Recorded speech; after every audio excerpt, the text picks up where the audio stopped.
We are continuing to follow breaking news. Texas Education Agency announcing a state takeover of Fort Worth ISD. Our Sean Rabb just got done talking with Mike Morath, head of the TEA. What was said? Because they were supposed to do a live news conference, and then it changed to more of an interview style format, and you're the guy. That's right. I just got off of a Zoom interview with Commissioner Mike Morath where...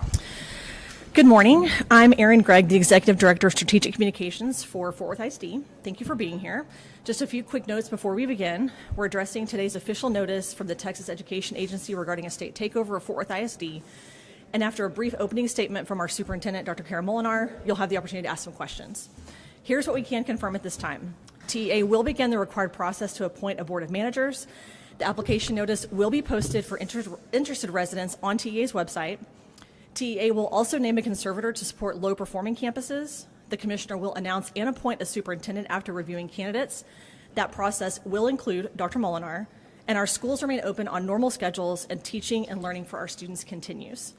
As we go through this process, we're committed to being transparent about what we know, what we're still confirming, and when to expect more. And with that, I'll introduce our superintendent, Dr. Karen Molinar.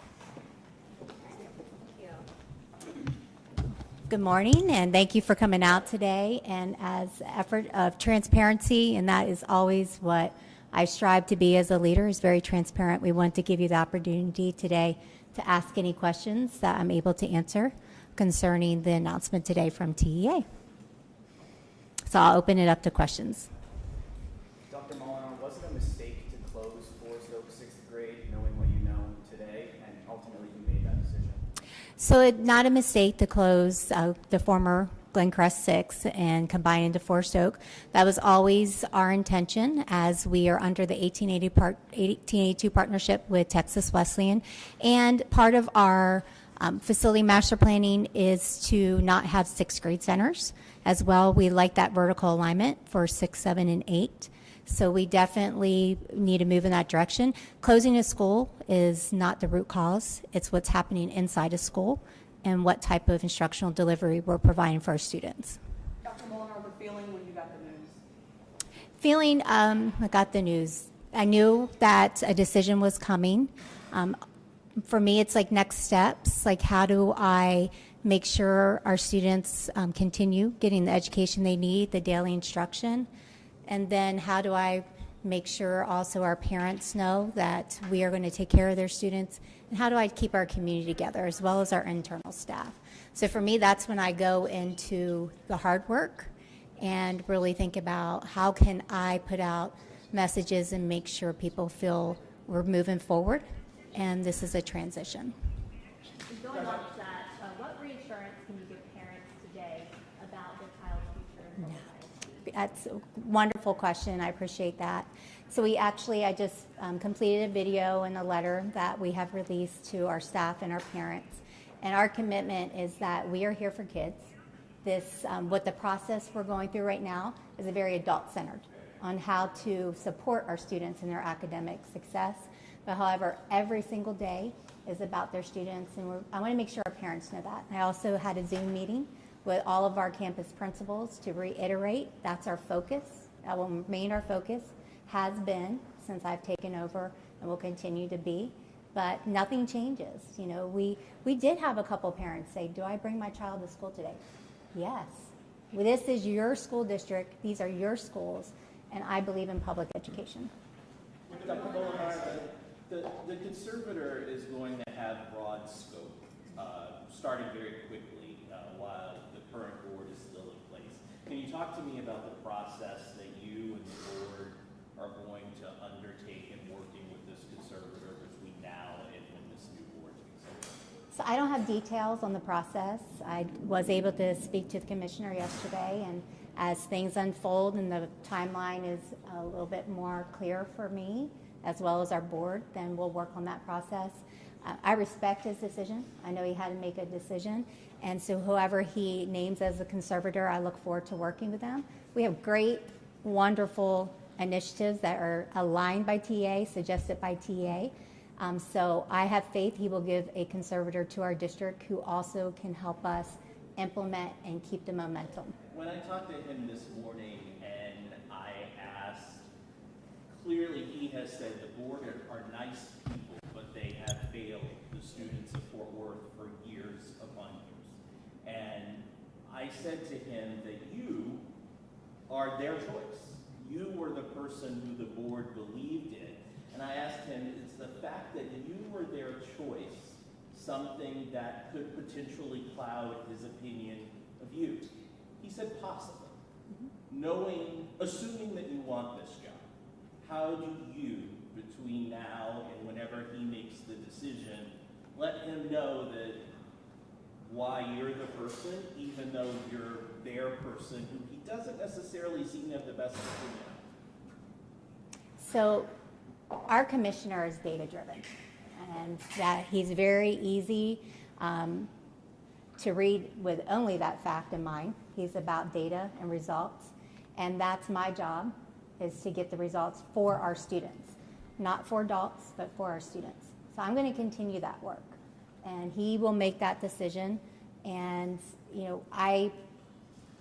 I'm happy they asked me to be the superintendent of this school district, and I have shown that we put initiatives in place. We have gotten results. He's still a long way to go, but that's my work, and I'll continue to do that work. Dr. Molinar said in the letter today, you said that the trustees are reviewing all available options. Can you clarify what that means? Our trustees have the option, which would have to be decided together as a board and take board action to appeal. And so that is on our board to make those decisions and follow that. Do you have any feels or whether they are? I don't at this time. They would need to meet and have that discussion, and I've just not been a part of that at this time. Do you think there's anything the district could have done to avoid this? There's always things we could have done. When you see a school that is not performing and have a rating that's unacceptable, and really that's what you're seeing us put in place, that we announced as a team last month with Resource Campuses and doing reapply, and then also putting structures in place. And that should have been done. That should have been done years ago. No campus should be 5 years or more unacceptable rating. How long will the change take place? I'm not sure how long the transition will take. His letter does state sometime the spring of 2026 or the beginning of 2026. So I would say the transition and the timeline could be anywhere from 4 to 6 months. And once it does, is it indefinite to how long they're in charge? He has there's in our community letter that will go out later today, it really shares the process that Houston followed. And there's a lot of options. That's a 2 to 4 year or longer span that a state takeover can stay in place. She'll take 2 more questions and then it's a wrap. Commissioner Morath said he's impressed with your leadership, but that he also said the district now needs a superintendent who's a master technician. How do you interpret that comment? I was born to be an educator. That's been my only profession, my only job. I went to college to be a teacher to teach children to read. I've had the opportunity to work my way through the system in many different roles.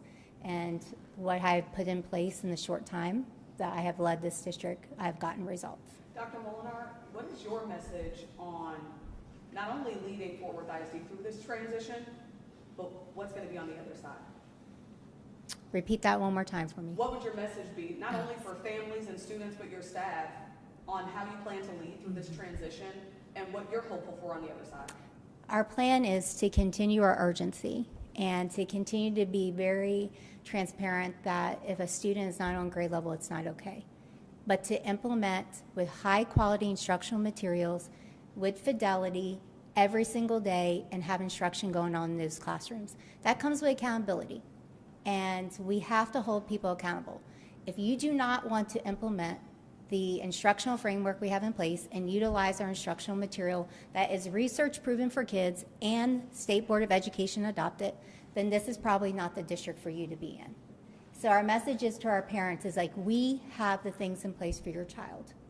Bring them to school every single day, support the schools, engage with us, hold us accountable as we hold everyone else accountable around the framework to support their children. Thank you all for being here today. We appreciate your visit, and if you need any follow-up questions, please feel free to reach out to us through our media or email. Thank you. I appreciate you taking time to be here today with us. Thank you so much.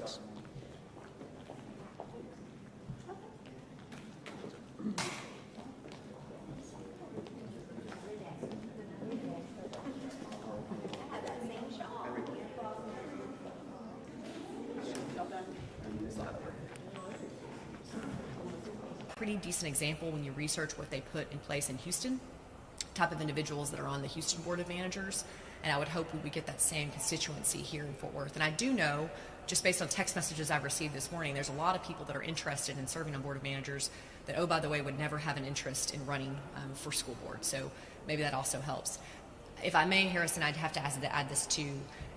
I really want to thank our current board members for their volunteer service. It is incredibly hard to be in elected office, maybe even more difficult than it ever has been for school board members across the country, especially post-COVID. And I have not talked to any of them directly this morning about how they're feeling, but I don't want this community to speak negatively of their service, right? I think many of them have made tremendous efforts to make positive change in a short period of time over the last year, working together, and that should be commended, and I think that's worth mentioning today. What do you say to parents right now of Fort Worth ISD? Day to day, you'll not see any difference right now. Make sure your kids are going to school, make sure they're focused, reading is a priority, listen to their teachers, be involved on campus, keep doing what you're doing. And over time, we owe them transparency, clear communication, and what the next steps look like. I think you're going to see the same thing from Dr. Molinar and her leadership. The sun still rose the same way today, and it'll do the same thing tomorrow. We're going to focus on our students. And as things start to kind of unpack, making sure we're communicating with all of our parents and teachers will be a priority for Fort Worth ISD. You mentioned that Houston ISD has seen some good results, but are there any impacts of that you're concerned about happening?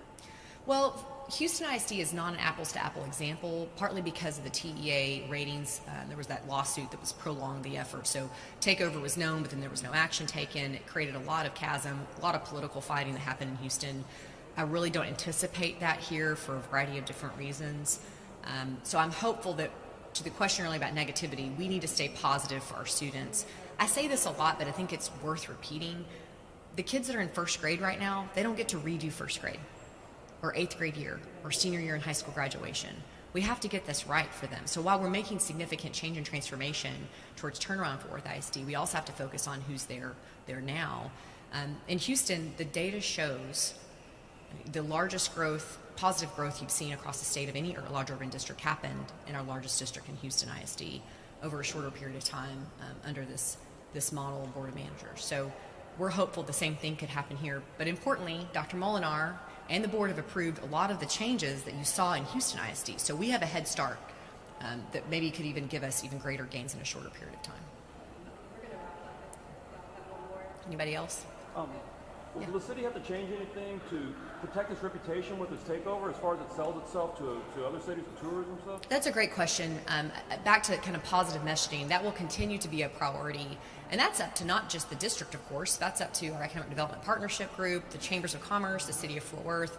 There are so many positive stories that I hope many of you will run with in the coming weeks about what is working in education and preparing our workforce for tomorrow. But we will have to combat some of that negativity that comes over. Candidly, I think there's been a lot of struggle with the word takeover. And I think that feels like a heavy word, which is why I led with, I don't consider this a takeover. Because ultimately, the leadership of the district will still remain in the hands of the City of Fort Worth and our Board of Managers. And I'm confident that we're going to put the right superintendent in place. Right now, my chips are on the table for Dr. Molinar. I know her personally. I consider her a friend and a great leader. But I also respect the process that Commissioner Routh will go through. But again, positive stories will be needed, especially to tell the good work that our students are doing across Fort Worth. Thank y'all. Appreciate it. Lacey, these two ISD? With that. I